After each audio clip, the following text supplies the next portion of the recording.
Jesus Christ, the living cornerstone, crucified and risen to redeem us. We adore and worship Him alone. 자, 보실 하나님의 말씀 야고보서 4장 8절, 야고보서 4장 8절입니다.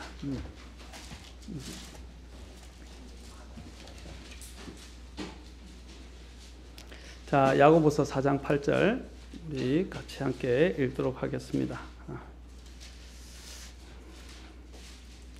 자, 다 찾으셨으면 우리 한음성으로 읽고 또 시편 73편 27절 28절은 제가 읽도록 하겠습니다.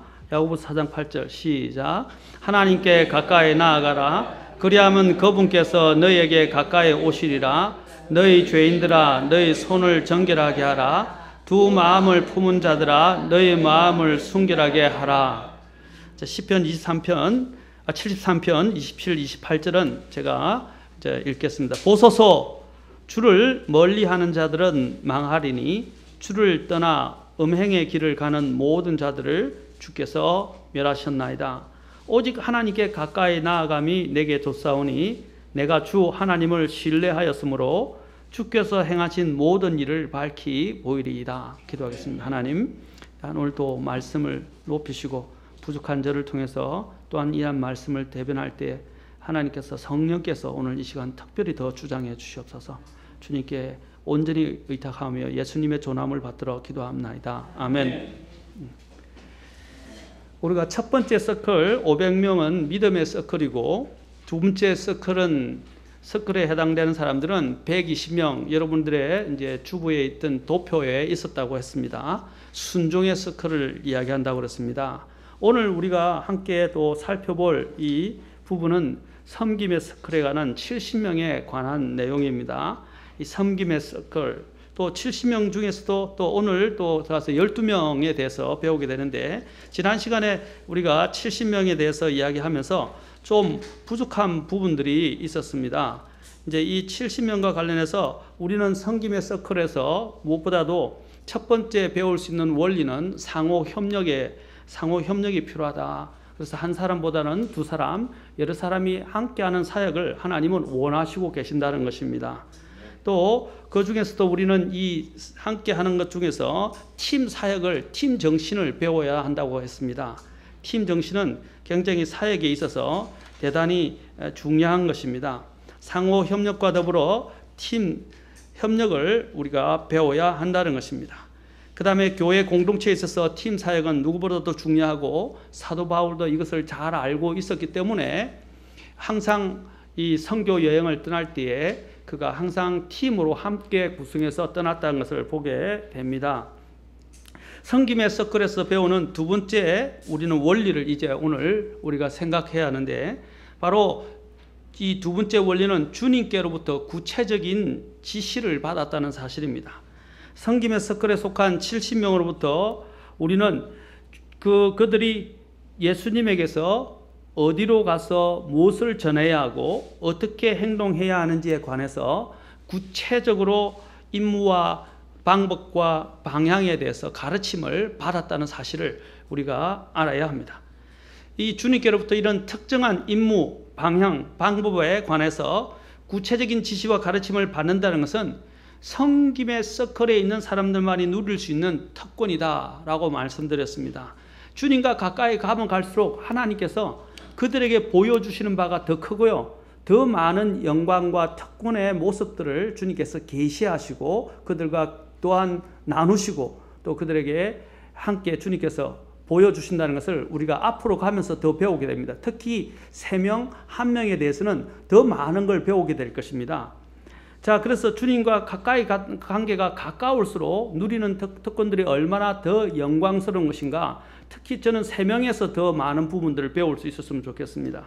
섬김의 서클이 누리는 특권에 대해서는 요한복음 15장 15절부터 16절에서 잘 나와 있는데, 주님께서 말씀하시기를 이제부터는 내가 너희를 종이라 하지 아니하리니 종은 자기 주인이 하는 것을 알지 못하느니라. 오히려 내가 너희를 친구라 하였나니 이는 내가 아버지께 들은 모든 것을 너희에게 알려주었기 때문이라. 하나님께로부터 받은 것들을 이제 하나님께서 계시하십니다. 전에도 제가 친구에 대해서 설교할 때 친구의 특권 중에 하나가 뭐라고 그랬습니까? 종과 다른 것이 뭐라고 그랬죠? 바로 친구와 다른 것은 자신이 주님께서 가지고 계신 부분들을 그 친구들에게 나누어 준다는 것입니다.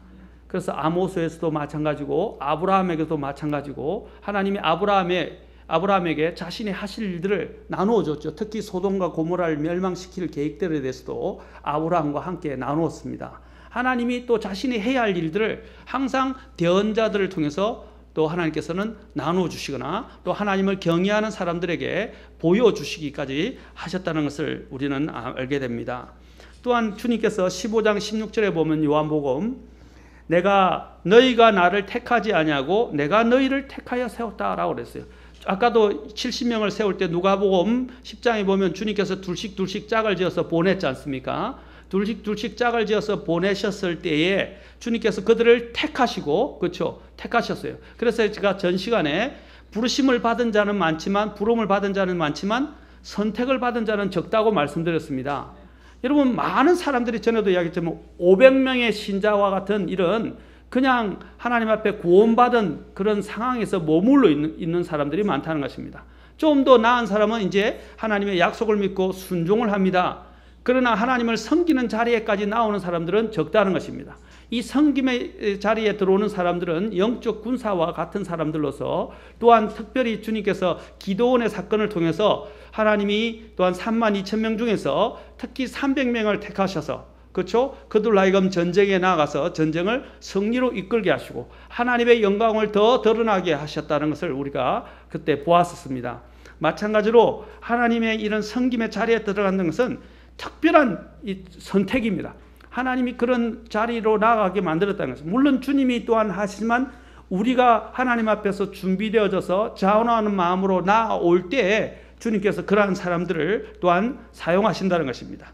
그래서 요한복음 15장 16절에서 너희가 나를 택하지 아니하고 내가 너희를 택하여 세웠나니 이것은 너희가 가서, 자, 하나님 주님께서 택하여 세우신 사람들에게 있게 될 특별히 축복은 아까 친구처럼 하셔서 그들에게 하나님 아버지께로부터 들은 것들을 주님께서 또한 알려주시는 그런 특권을 누리고 또한 어떻게 하나요? 더 가서 열매를 맺게 하고 또 열매가 남아있게 하고 또 하나님 아버지께 주님의 이름으로 구하는 자들에게 기도 응답을 하시겠다고 말씀을 하셨어요. 그래서 이렇게 말씀하십니다. 너희가 가서 열매를 맺게 하고 또 너희 열매가 남아있게 하려 하며 또 너희가 내 이름으로 아버지께 무엇을 구하든지 그분께서 그것을 너희에게 주게 하려 함이니라. 보십시오. 주님과 가까워질수록 더 많은 것들을 누리게 됩니다. 그냥 섬기는 것들이 힘들고 우리가 어떤 때는 이 섬기는 일이 쉽지는 않아요. 오늘 여러분도 여러 가지 사정도 있고 또 바쁜 일정도 있을 수 있고 또 뭔가 해야 될 다른 일이 있을 수 있었지만 오늘 이러한 가운데서 하나님 앞에 선택을 해서 주님을 섬기고 경배하기 위해서 이 자리에 왔지 않습니까? 사람들이 수요일날 잘 오지 않아요. 그렇죠? 그런데 여러분들이 시간을 할애해서 주님께 드렸을 때 여러분들이 다른 사람들은 놓쳤던 그 축복의 말씀들, 또 놓쳤던 약속에 대한 것들, 또 놓쳤던 하나님을 하늘로부터 오는 위로와 하나님이 주시는 이런 여러 가지 이런 계시들이라고 해서 저는 직접적인 계시를 말한 게 아니라 주신 계시들을 조명받고 깨닫게 하고 또 하나님과 더 친밀해진다는 것입니다. 여러분 학원 다니는 것도 마찬가지예요. 학교 다니는 것도 점점점 더 많이 와서 수업을 더 많이 듣는 사람들이 더 잘, 그렇죠? 학업 성적이 더 나은 것은 사실입니다. 사실은요. 평균적으로 볼 때, 일반적으로 볼 때 마찬가지로 더 자주 여러분들이 주님께 오면 올수록 더 주님과 가까워지게 됐어요. 3일날 한 번 더 주님께 가까이 나온 사람하고 오지 않은 사람들하고 어떻게 되겠어요? 물론 마음의 자세가 다르기는 하지만 그래도 마음의 자세가 있으니까 수요일로 오는 거 아닙니까? 오게 되면 어떻게 되겠어요? 그만큼 주님과 더 긴밀해진다는 것입니다.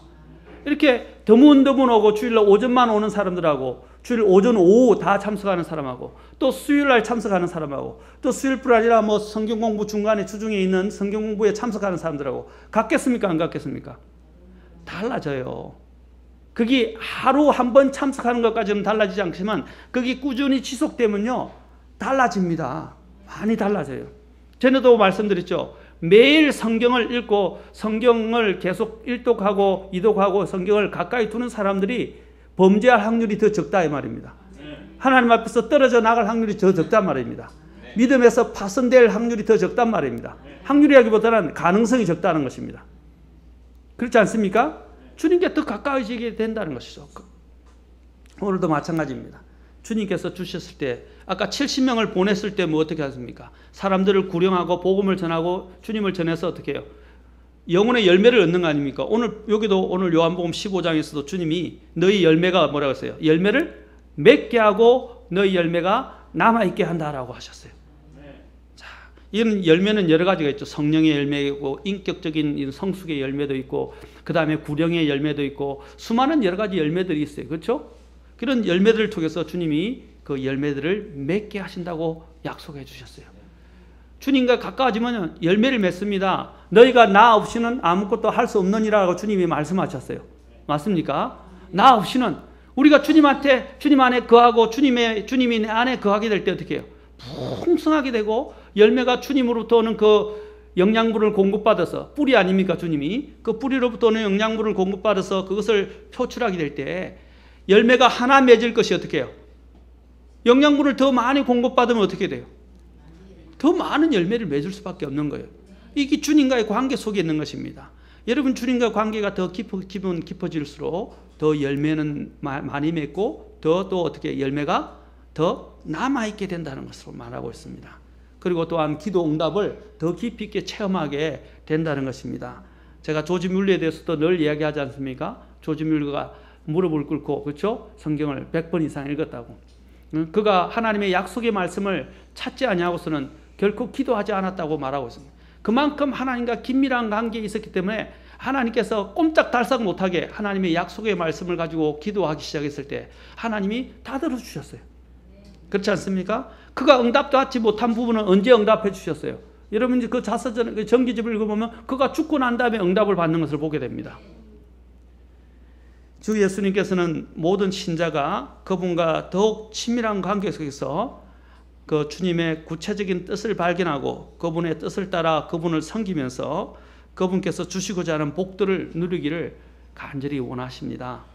그래서 사도 바울이 처음에 구원받고 난 다음에 하나님 앞에 제일 먼저 물었던 것이 뭐라고 말씀드렸습니까? 주여 내가 무엇을 하기 원하시나이까? 사도행전 9장 6절에서 처음에는 주여 누구시니까? 라고 묻고 그가 주님을 제대로 알고 난 다음에 그 다음에 그가 회심한 다음에 바로 또 주여라고 부르면서 뭐라 그랬습니까? 내가 무엇을 하기 원하시나이까?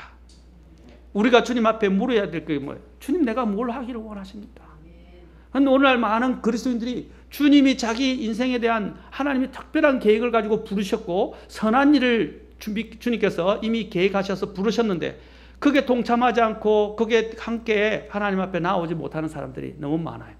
하나님의 뜻이 무엇인지도 깨닫지 못하고 그냥 마음대로 막 살아가는 사람들이 많아요. 우리가 하나님의 뜻을 알려면 어떻게 된다고 그랬습니까? 요한복음 7장 17절이 말하는데 어떤 사람이 그분의 뜻을 행하려 하면 그 교리가 하나님에게서 왔는지 혹은 내가 스스로 말하는지 알리라 라고 하셨습니다. 이 요한복음 7장 17절은 하나님의 뜻을 발견하는 데서 대단히 중요한데 저와 여러분이 아까 그랬죠. 사도 바울이 내가 무엇을 하기를 원하시나이까? 라고 물었을 때 입술로만 했겠어요? 입술로만 하지 않았단 말입니다. 진정 하나님 앞에 자신이 하나님의 뜻을 발견하고 그분이 무엇을 원하시는지를 알기를 원했다는 것입니다. 요한복음 7장 17절에서 말하기를 어떤 사람이 그분의 뜻을 행하려 하면 할 때 will 이란 말은요 의지, 그 사람의 뜻, 그 사람이 하고자 하는 그런 그 거룩한 욕구, 이 욕구들을 다 포함해서 이야기하고 있는 거예요. 하나님의 뜻을 정말로 행하고자 하는 마음이 제일 중요한 것입니다. 이것이 있게 될 때 주님이 어떻게 한다고 했어요? 그것이 그 교리가 하나님에게서 왔는지 아니면 또 그것이 스스로 예수님께서 말하는 것인지 분별해서 알 수 있다고 말씀하셨어요. 하나님 뜻을 알고자 하는 전제 조건은 내가 하나님의 뜻을 행하고자 하는 마음이 있느냐 하는 것입니다. 그렇죠? 마음이 있느냐 하는 것이죠. 가장 불쌍한 사람이 어떤 사람이냐고 저는 생각하냐면요, 전혀 마음이 없는데 그냥 부모한테 끌려서 온다든지 아니면 억지로 사람들을 눈치 때문에 온다든지 그냥 자리만 채우고 있는 사람들, 제일 불쌍한 사람이에요. 제가 볼 때는 안 그래요? 와가지고 하나님이 기뻐 받지도 않아요. 그렇죠? 자기가 괜히 와가 마음도 안 좋아요. 시간도 낭비해요. 또 헌금도 눈치 있고 또 한다고 또 헌금도 내요. 돈 손해보죠. 시간 손해보죠. 또 자신의 에너지, 열정도, 에너지도 소모되죠. 그렇죠? 또 하나님도 또 했는데도 또 받지도 않으시죠. 억지로 와서 하니까. 차라리 안 오는 게 더 나을 수도 있을지 모르겠어요. 그렇죠? 그렇다고 또 안 하고 또 딴짓하면 또 딴짓하는 것에 대해서 하나님이 딱 계산하실 겁니다. 그렇죠? 저는 참 어리석은 것이라 생각해요. 어떤 사람들은 다른 사람들 다 토요일 날 뭐 놀러 다니고 주 5일째로 또 주일 날 놀러 다니고 하는데 우리는 왜 토요일 날 주일 날 교회 와서 섬겨야 되느냐, 이런 마음으로 교회 오면요 복이 없어요. 여러분들이 정말 하나님 앞에 감사함으로 만약에 그런 것들을 생각해서 경배를 드려야 되고 분명히 하나님을 찬양해야 될 우리의 의무와 본분이고 하나님이 나를 구원하신 은혜를 나는 찬양해야 된다고 생각하고 그 유혹을 뿌리치고 이 자리에 왔다고 생각해 보세요. 하나님 기뻐하시지 않겠어요? 예? 자, 여러분이 부모다. 자, 예를 들어서 내 부모인데 제가 명절 때 우리 자녀가 이제 보통 나를 만나러 오는 때가 바빠서 잘 못 오는데 명절 때 오는데 우리 자녀가 억지로 오만상을 다해서 왔다고 생각해 보세요. 부모의 마음이 어떻겠어요? 또 우리 자녀가 굉장히 여러 가지 바쁜 일정이 있는데도 불구하고 더 할애를 해서 부모님을 만나려고 어떻게 쓰든 어떤 수단과 방법을 가리지 않고 부모를 만나러 왔다 해보세요. 부모의 마음이 어떻겠어요? 제가 만약에 여유가 있는 부모라면요 오히려 더 뭐라고 어떻게 하겠어요? 용돈을 더 듬뿍 얹어서 보내주겠어요. 그러지 않겠어요? 마찬가지예요. 하나님도 우리가 올바른 마음의 자세를 가지고 하나님 앞에 나오면 하나님이 더 채워주시는 거예요. 그리고 하나님이 주실 복들을 우리가 스스로 또 누릴 뿐 아니라 하나님이 주시는 것들을 우리는 또한 많은 계시들을 또한 깨닫게 될 것입니다. 주님이 우리를 부르셨을 때 디도서 2장 10절에 보면 우리를 선한 행위에 열심을 내는 백성, 곧 자신을 위한 특별한 백성이 되게 하려고 우리를 구속하시고 또 정결하게 하셨다고 말씀하고 있습니다. 목적이 있다는 건 목적. 그 목적을 발견하셔야 돼요. 또 우리 여기 목회서 신에 보면 디모데서뿐 아니라 디도서에 특히 디도서를 보면 디도서에 강조하는 부분이 뭐라 그랬습니까? 선한 행위, 선한 행위. 이 선한 행위를 디도서가 굉장히 강조하고 있어요. 우리가 구원받은 사람들이라면요 하나님이 우리를 선한 행위에 이르도록 우리를 새롭게 창조하셨고 부르셨죠. 그런데 그러한 부르셨을 뿐 아니라 이런 일들을 위해서 선한 행위를 나타내라라고 이야기합니다. 이것은 구원받은 사람의 특징이고 구원받은 사람들이 반드시 주님 앞에서 해야 될 그 목적을 발견하고 나아가야 될 가장 중요한 문제입니다. 그래서 디도 3장 1절에 보면 뭐라고 하냐면 모든 선한 일을 하도록 준비하게 하며 라고 말하고 있고 또 디도서 3장 14절에서는 선한 행위를 지속하는 것을 배워 라고 되어 있어요. 선한 행위를 지속하는 것을 배워 열매 없는 자가 되지 않게 하라 라고 되어 있어요. 선한 행위를 어떻게 하는 걸 배우라고요? 지속하는 걸 배우라고 그랬어요. 그리고 열매 없는 자가 되지 않게 하라 그랬어요. 아멘. 500명 중에서 이 70명의 수는 우리가 계산을 해보면 약 7분의 1에 해당하는 숫자입니다. 약간 넘어요. 7분의 1. 다시 말해서 7명 중에 1명 정도의 신자만이 주님을 섬기는 일에 참여한다고 우리가 일단 단순적으로 계산하면 그렇게 볼 수 있지만 실제로는 사실 그 숫자가 더 적다는 것을 우리는 보게 됩니다. 그래서 주님께서 뭐라고 했습니까? 수확할 것은 많되 수확할 일꾼이 적으니 그 수확의 주께 우리가 기도하여 그 수확의 일꾼들을 보내달라고 기도하라고 주님께서 우리에게 명령하셨어요. 기도하셔야 됩니다. 오늘 제가 기도 제목을 같이 나누는데 우리 형제님께서 내가 더 기도하는 사람이 되게 해달라고 기도에 열심을 내게 하는 사람이 되라 이렇게 기도 요청을 하시더라고요. 우리 최강희 형제님께서. 얼마나 감사한지 모르겠어요. 지금 저희 교회에 더 많은 필요하는 사람들이 뭐냐면 신실한 일꾼, 기도하는 일꾼이 필요해요. 더 많이. 이 기도하는 사람. 특히 수학에 뭐라고 그랬어요? 수학에 죽게 수학할 일꾼을 보내달라고 주님께서 기도하라고 그랬습니다. 저희 교회도 이런 일꾼들을 위해서 정말 기도하는 사람들이 더 필요해요. 저뿐 아니라 저와 여러분 모두 다가 이런 기도에 함께 동참할 수 있기를 바랍니다. 아멘. 교회 회원 중에 사실 이런 종의 마음을 가지고 섬기는 자리까지 나오는 신자는 정말 적다는 것을 우리가 단적으로 볼 수 있습니다. 우리는 500명에 속한 구원의 서클에서 120명에 속한 하나님의 약속을 믿고 순종하는 서클로 나아가야 되고, 또 그곳에만 머물러 있으면 안 되고 70명에 속한 섬김의 서클로 더 깊이 주님께 나아가야 합니다. 다시 말해서 구원을 받고 믿음의 서클에 들어가는 것도 중요합니다. 제일 중요합니다. 그러나 거기에 머물러 있으면 안 된다는 것입니다. 우리는 순종의 자녀로서 우리 주 예수님처럼 순종을 배워야 하고, 순종을 또한 배우면서 섬김에 적합한 일꾼이 되어서 이런 섬김의 서클에 속하게 되는 특권과 영예를 누리는 우리 성도들이 되었으면 좋겠습니다. 그것이 또한 하나님께서 간절히 원하시는 바입니다. 그러한 친밀한 관계의 자리까지 우리가 더 나아가지 않겠습니까? 원래는 사실 이 안으로부터 설교를 하려고 하다가 제가 일부러 끝으로부터 설교를 했어요. 점점점 주님께 가까이 나아가는 그 누리는 특권과 영광을 좀 더 깊이 있게 맛보게 하기 위해서 일부러 했어요. 여러분, 주님이 성막을 지으셨을 때 제일 먼저 뭐부터 짓게 하신지 아십니까? 지성소부터 하요. 지성소부터. 그 다음에 바깥으로 가요. 그렇죠? 바깥으로부터 지성소를 하요. 하나님이 항상 중심이 되시는 거예요. 마찬가지 이것도 한 명이 중심이, 주님이 중심이고 그 다음에 한 명이고 이렇게 나가야 되는데, 또 파고효과를 해야 되는데, 이러면 좀 설교를 느끼는 맛이 없어질 것 같아서 제가 일부러 500명부터 시작을 한 겁니다. 이제 우리가 이런 것과 더불어서 네 번째 서클 12명의 제자를 이제 살펴보면 이것은 교제의 서클이라고 할 수 있습니다.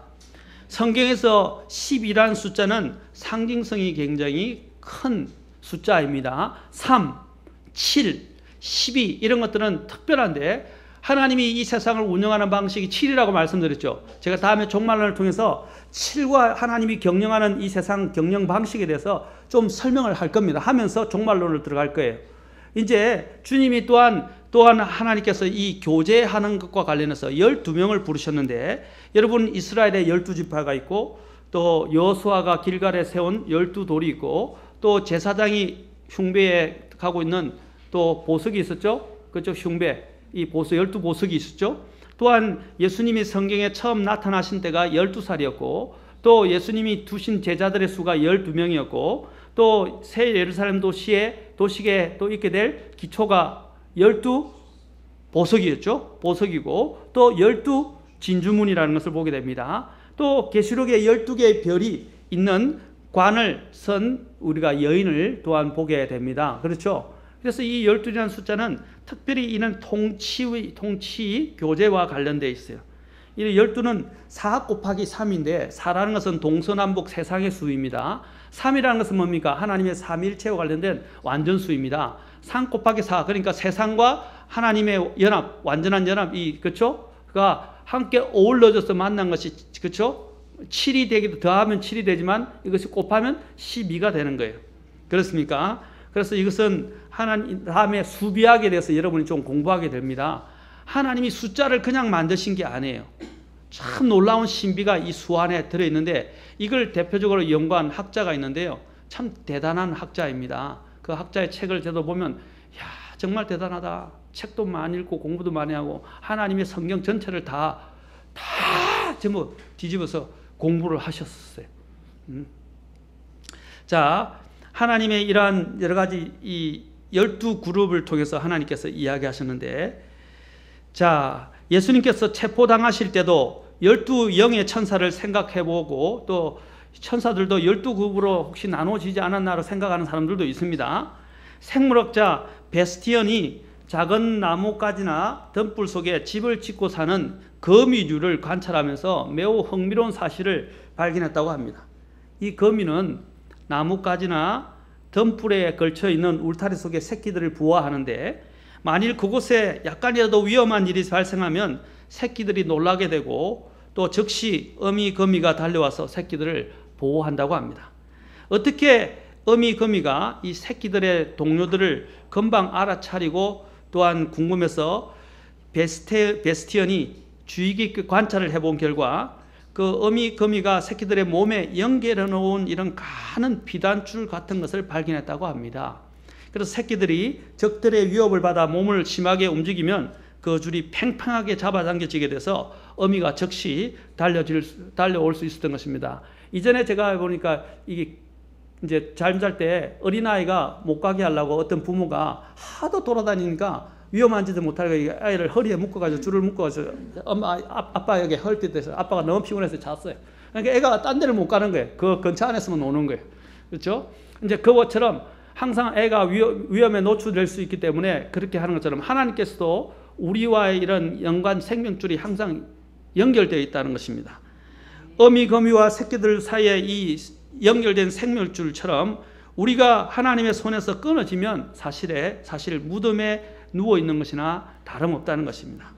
무엇보다도 중요한 것은 우리가 하나님과 지속적인 관계입니다. 제가 이제 한 가지 덧붙여서 또 새로운 부분들을 말씀드리는데, 여러분들이 전도서 12장을 보면 실버 코드라는 것을 보게 됩니다.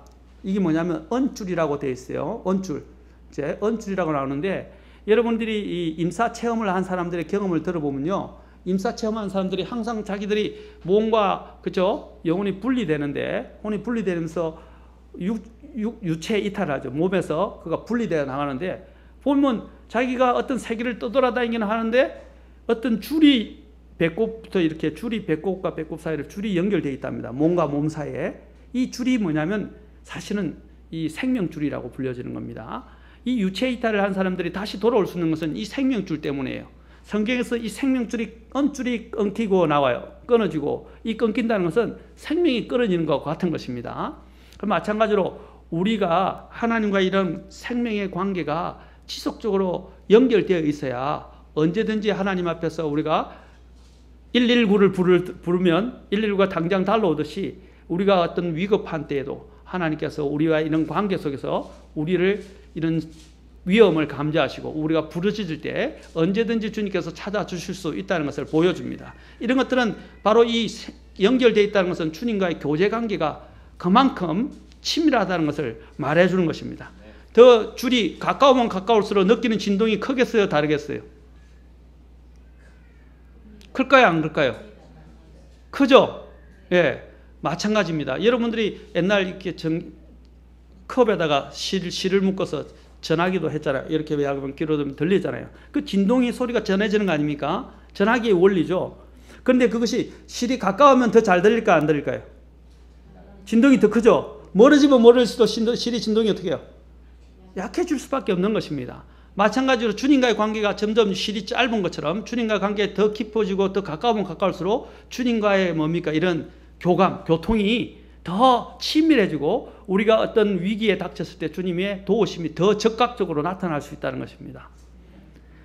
주님과 우리는 가까워져야 합니다. 우리의 문제 중에 하나가 잘못된 교제를 하는 것입니다.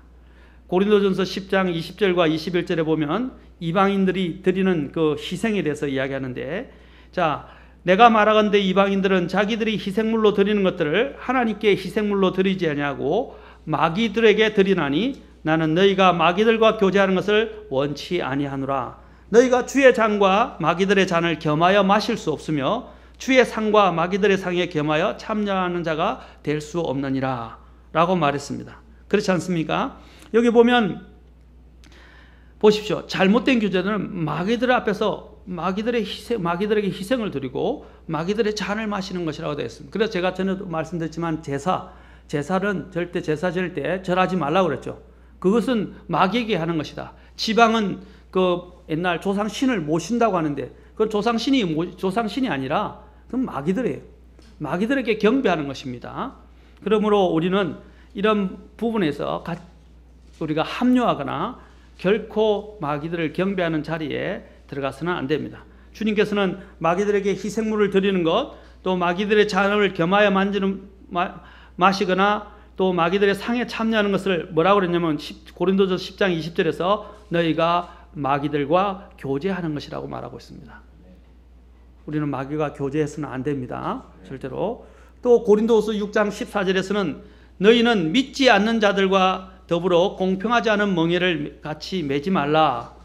의와 불의와 무슨 사귐을 갖겠느냐. 의가 불의와 무슨 사귐을 갖겠느냐. 빛이 어둠과 무슨 친교를 나누겠느냐. 여기서 사귐이라 했는데 이것이 교제예요. 우리는 이런 것들과 교제하면 안 됩니다. 특히 믿지 않는 자들과 결혼해서는 안 되고요. 믿지 않는 자들과 또한 사업을, 동업을 가능하면 하지 말아야 합니다. 그렇죠? 하지 않는 것이 하나님. 왜냐하면 그들과는 우리가 공유할 것이 없어요. 생각이 다르고 바라보는 방향도 다 달라요. 특히 믿지 않는 자들과 결혼하는 것은 더더욱 마찬가지입니다. 결혼이라는 것은 한 방향을 보는 거 아닙니까? 같이 한 목적을 가지고 한 방향을 가서 가야 되는데 서로 평행선을 달리는데 어떻게 결혼이 아름답게 매듭 지을 수 있겠습니까? 그렇죠? 또 믿지 않는 자들과 하는 것은 죽은 자와 결혼하는 거예요. 누가 시체하고 같이 살라고 그러겠어요? 이렇게 하면 극단적으로 들릴지 모르겠지만 우리가 만약에 믿지 않는 자와 하는 것은 영적으로 하나님 앞에서 죽은 자와 결혼하는 거예요. 절대로 그런 일이 있어서는 안 됩니다. 산 자가 죽은 자와 함께 같이 갈 수 없어요. 에베소서 5장 11절에 보면 열매 없는 어둠의 일들에 참여하지 말고 도리어 그것들을 책망하라 그랬습니다. 어둠의 일들에 참여하다는 말이 이게 fellowship with예요. fellowship with. have no fellowship with 이라고 되어 있어요. 어떤 것과 함께 교제하지 말라는 거예요. 열매 없는 어둠의 일들. 사람들은 모르지만 엄밀한 것들이 있어요. 그렇죠? 그런 것들에도 참여하지 말라고 그랬어요. 예를 들자면 여러분들이 이 교회 성도들은 모르겠지만 우리 교회는 그런 부분에 분명하지만 술 먹는다든지, 예, 그렇죠? 또 하나님이 봐서는 안 되는 것들을 본다든지, 또 담배를 핀다든지, 또 뭐 춤추러 간다든지. 여러분 만약에 생각했어요. 내가 지금 담배를 피우고 있는데 주님이 지금 재림하신다. 내가 영화관에 가서 몰래 이렇게 좀 기뻐하지 않는 좋지 못한 영화를 보고 있습니다. 근데 주님이 재림하신다. 그러면 반갑게 여러분 주님을 맞을 마음의 준비가 되어 있는 거냐고. 아니죠. 어떤 분이 말하기를 주님 오실 때 가지 말아야 할 장소에서 해서는 안 되는 행동을 하고 있어서는 안 된다고 말했습니다. 그렇죠. 이것이 열매 없는 어둠의 일들입니다. 이런 일들에 참여하지 말라. 오히려 그것들을 어떻게 하라고요? 책망하라. 여기 참여하다는 말이 교제하지 말라고 그랬어요. 시편 94편 20절에는 법을 힘입어 해악을 꾸미는 불법의 왕자가 주의 교제를 갖겠나이까 라고 했습니다. 법을 힘입어 해악을 꾸미는 불법의 왕자가 주님과 교제를 갖겠는가? 주와 교제를 갖겠는가? 하나님께서는 우리가 빛 가운데서 그분과 교제하기를 원하십니다. 요한일서 1장 5절부터 이제 7절, 이제 나머지 부분은 다음에 제가 계속하도록 하겠습니다. 자, 여기 보면 요한일서 1장 5절부터 1장 6절에게 이거 같이 한번 읽겠습니다. 요한일서.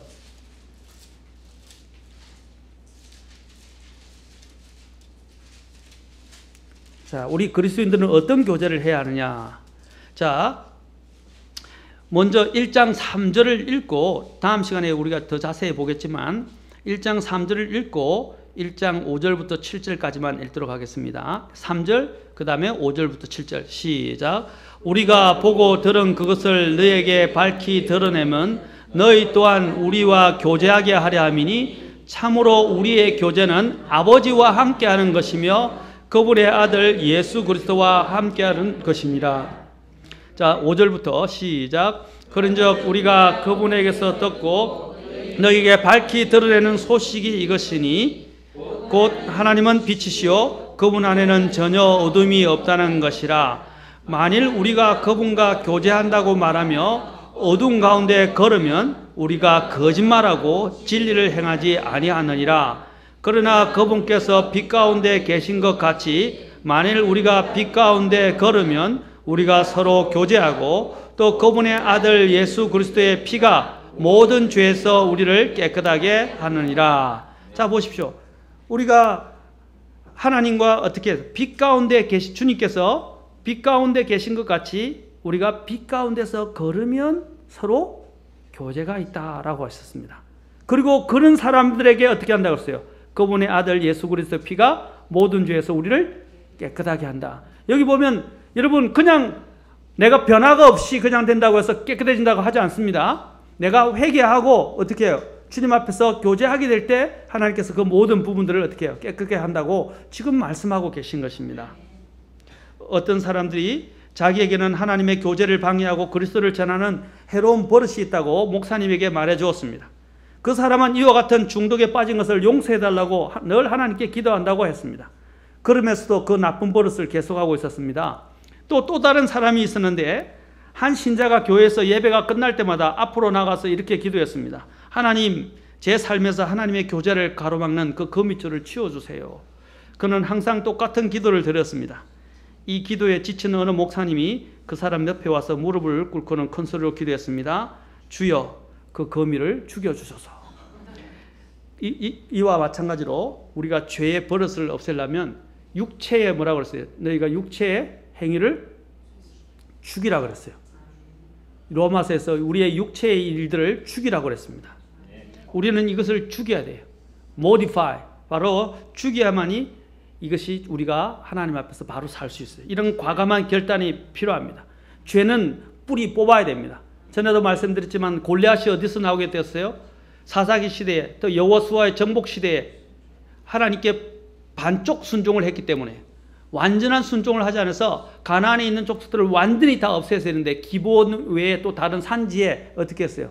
하나님이 기뻐하시지 않는 족속들을 남겨둠으로 인해서 그들 가운데서 여러분 누가 나오냐면 바로 골리앗이 나옵니다. 나중에 여러분은 알겠지만 그 유대인들의 만드는 그 이야기에 보면 그 유대인들의 그 주석서가 있는데 주석서에 보면 여러분 오르바에서 여러분 주님 며느리 알죠?